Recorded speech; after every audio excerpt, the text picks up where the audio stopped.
Ukrainian President Volodymyr Zelensky is on his way to America to sign an agreement on rare earth minerals. The US President is waiting for him.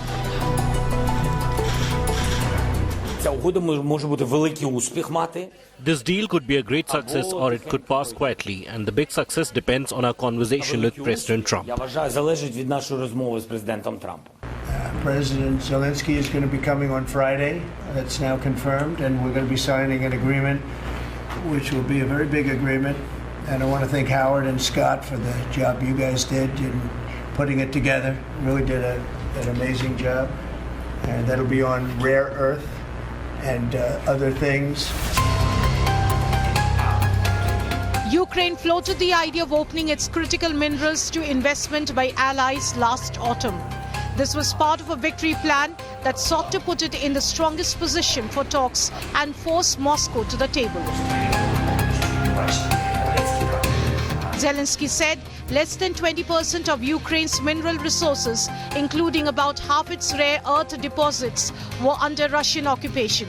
And to stress his point further, he added that Moscow could open those resources to its allies, North Korea and Iran, both of which are sworn US enemies.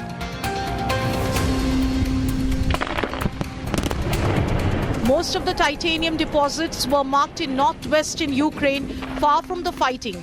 But Zelensky has emphasized that Kiev was not proposing giving away its resources, but offering a mutually beneficial partnership to develop them jointly. I'm dealing with President Zelensky. I'm dealing with President Putin. I'm trying to get the money back that, or secured, because, you know, Europe has given $100 billion. The United States has given $350 billion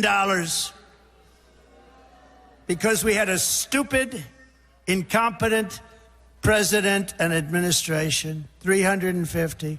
But here's worse. Europe gave it in the form of a loan. They get their money back. We gave it in the form of nothing. So I want them to give us something for all of the money that we put up.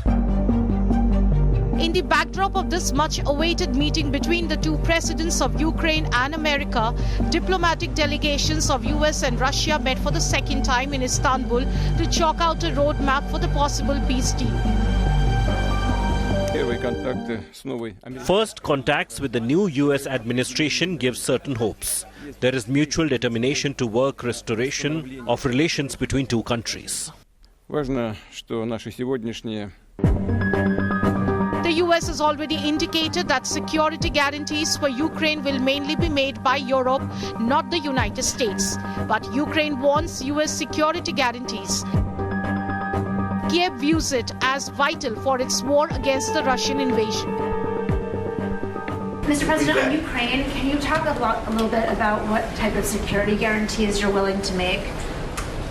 Well, I'm not going to make security guarantees beyond very much. We're going to have Europe do that because it's in, you know, we're talking about Europe as the next door neighbor. But we're going to make sure everything goes well. This agreement could be part of future security guarantees. But I want to understand, an agreement is an agreement. But we need to understand the broader vision. What lies next for Ukraine? Where are we in all of this? Friday, the 28th, is going to be a crucial one in the road to peace in Ukraine. Bureau Report, India Today.